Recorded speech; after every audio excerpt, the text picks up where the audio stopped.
आंबा बागेवर थ्रिप्स रोगाचा प्रादुर्भाव झालेला आहे। थ्रिप्स रोगाच्या प्रादुर्भावामुळे उत्पादनात घट झाली आहे। तळ कोकणातील आंबा बागायतदार त्यामुळे संकटात आहेत। पालकमंत्री नितेश राणेंनी आंबा बागांची पाहणी केलेली आहे। तळ कोकणातील आंबा उत्पादनात घट झाली, त्यामुळे बागायतदार संकटात सापडले। वातावरणात झालेल्या बदलामुळे आंबा बागांवर थ्रिप्स रोगाचा प्रादुर्भाव वाढलाय।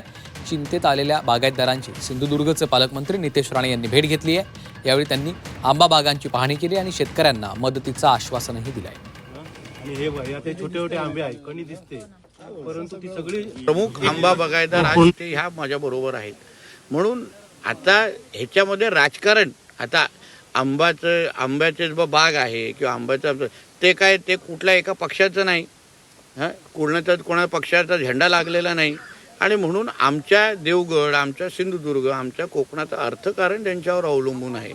त्यांना आधार देणं, एका बाजूला आम्ही विकासाची भाषा करतो, एका बाजूला दळदळ उत्पन्न वाढवण्याची भाषा करतो, आणि दुसऱ्या बाजूने ज्यांच्या आधारावर आमचं कोकणाचं अर्थकारण अवलंबून आहे ते अगर संकटात असतील तर आमचं अर्थकारण किंवा दळदळ उत्पन्न कसं वाढेल हे समजणाऱ्यापैकी आम्ही लोक